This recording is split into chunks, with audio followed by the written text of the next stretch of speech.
Okay, it was obviously a tough night out there for us. Didn't start out very good, and obviously it didn't finish well. So, wasn't the script that we had written or planned. But the one thing I do is I like to fight in those kids. They didn't fight. They didn't give up. They didn't quit. And right now we're facing a lot of adversity. It's 3 offensive starters we've lost in basically the last 2 weeks. So we're going to have to find a way to regroup. Bottom line is this, and I said it before the game, I'll say it now, is we're 2-0 in the Mountain West Conference.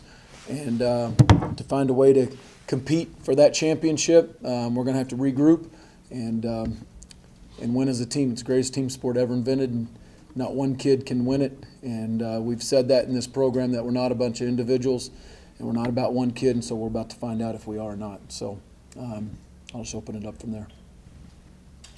Any early prognosis on Chuckie? He's done for the year? Or? No, not yet, but it doesn't look good. How do you feel about Craig coming in a difficult situation? Well, I was proud of him for coming in because I don't think he flinched. He played well at times. He played not so good at times. We'll have to clean him up and do some things. That's a hard situation for that kid to come in because they're pinning their ears back and coming after him. And I thought he did some good stuff. I thought he did some stuff that he's going to want back. We wish he probably had a couple throws back. But difficult situation there that he's going to come in. But now he's going to have to respond and lead this group. If Chuckie's out for an extended period of time, is Craig definitively your guy, or do you have a plan C or a plan D? Well, that's a good question, Tony. I mean, that's something that we'll evaluate through the weekend and be ready to go next week. I don't have an answer for you right now. Sorry.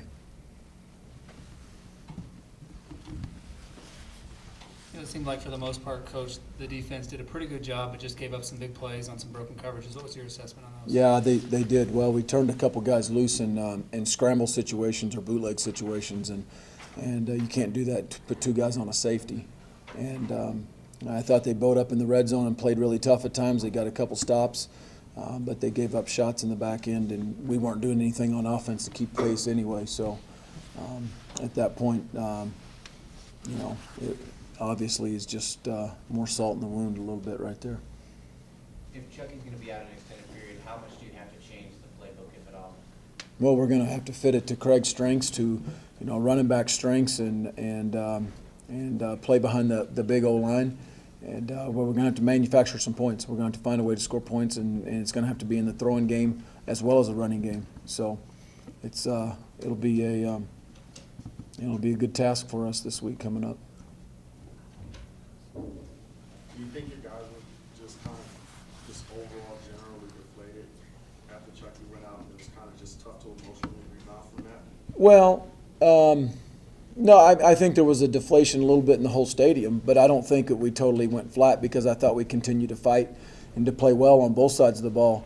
We just couldn't manufacture any points. We couldn't sustain any drives. We couldn't stay on the field on 3rd down. But to me, it was a similar feeling when Kyle went down last week in San Jose, and I thought they rebounded, and that's tough when you see a kid, your leader on offense, to go down right in front of you. So I think there was some natural dejection, but I don't think it deflated us. Defense came out, full possessions, and really played well. Maybe they were on the field too much. Yeah, they were. We got to stay on the, we got to extend drives and play better on 3rd down. There in the 2nd quarter, I think you're kind of probably talking about, and get them off the field. But you know what? They got to get themselves off the field too. There's a couple 3rd and 8s I know of right now on the top of my head, especially coming out the first series of the at halftime.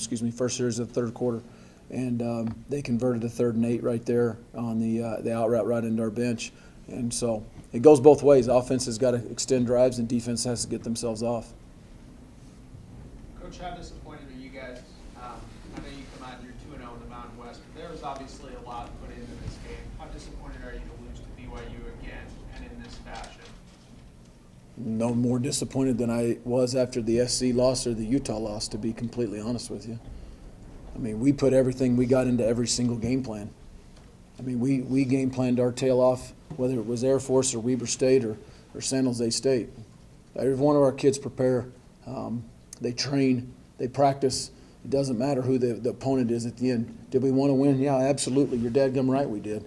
But to say that we're any more disappointed than the other two, no, absolutely not, because we put the same amount of work in. Our kids grind, and our coaches grind, and we get them prepared, and they prepare themselves. And it's disappointing to lose, absolutely, because of all that preparation and effort that went into it. Coach, first play of the game, Kyle Van Noy gets the interception, takes it for a touchdown. Your team did recover and caused the fumble on the subsequent series, but you ever seen a game start like that? Your No. thoughts on that? No, I be honest with you, I had a flashback to 2007. It wasn't the first play of the game, but when I was at New Mexico, Brian Keel had a very similar pick against us at New Mexico, and tremendous player, athlete, and it was a shock to everybody. I know that. It was a great play. It was unbelievable. Coach, you said you need to suit your game plan a little bit more to Craig Harrison and his strengths. We don't know a whole lot about Craig Harrison, given all the focus that's been on Chuckie. What are his strengths and what is his game? Well, I think he's been a very consistent backup. You know, he's obviously been in a backup role, and you take those backup reps, which maybe is about 30% during the week. Our starter has about 70 or 80% of reps during the week, which is very common. And so I think Craig's been a consistent kid. He's been consistent in his, all his checks and his IDs, and I think he's been a good, quick to mid-range thrower. We need to be a lot more accurate, in down the field balls. Anything else for Coach Wells? Okay. Okay.